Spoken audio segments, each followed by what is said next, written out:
Hello and welcome to Gameboy Custom. In today's video, we're going to take a closer look and test HORI's Pack and Pocket game shell. HORI are Japanese leading manufacturer in aftermarket products for Nintendo consoles. In the late 90s, HORI produced this aftermarket accessory for the Game Boy Pocket, and we were lucky enough to get our hands on some new old stock. It's estimated that between 5 and 10,000 units were sold purely to the Japanese market. This was available in 4 colours and the original price was approximately $39. HORI claimed that this was a waterproof case for your Game Boy Pocket. Well, let's take a closer look at this product. Upon opening the contents, the first thing we see is a blue lanyard that connects to the outer shell.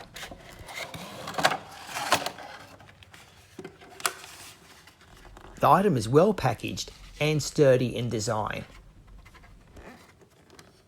On first inspection, there's a latch at the top and a latch at the bottom, as well as a knob on the left-hand side that pivots.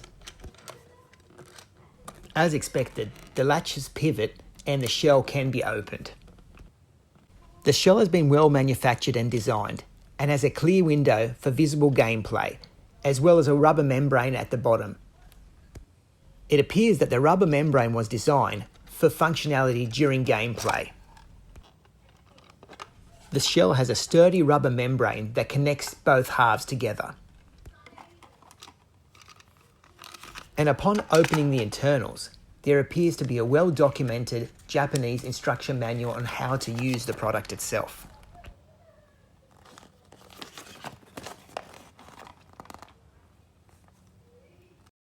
Being skeptical that the case was actually waterproof and airtight, we used one of our well-worn consoles.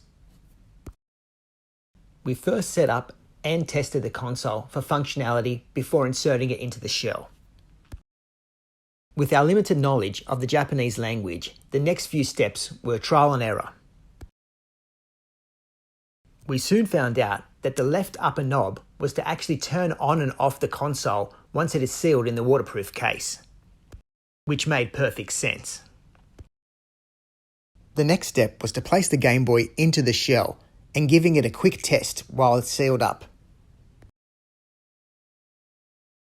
Upon first use, the rubber membrane feels comfortable and is easily accessible for gameplay. The next part of the process is always the most nerve-wracking, testing the waterproof case with a 20-year-old seal. Firstly, we tested it to see if it would actually float on top of the water, and to our surprise, it did.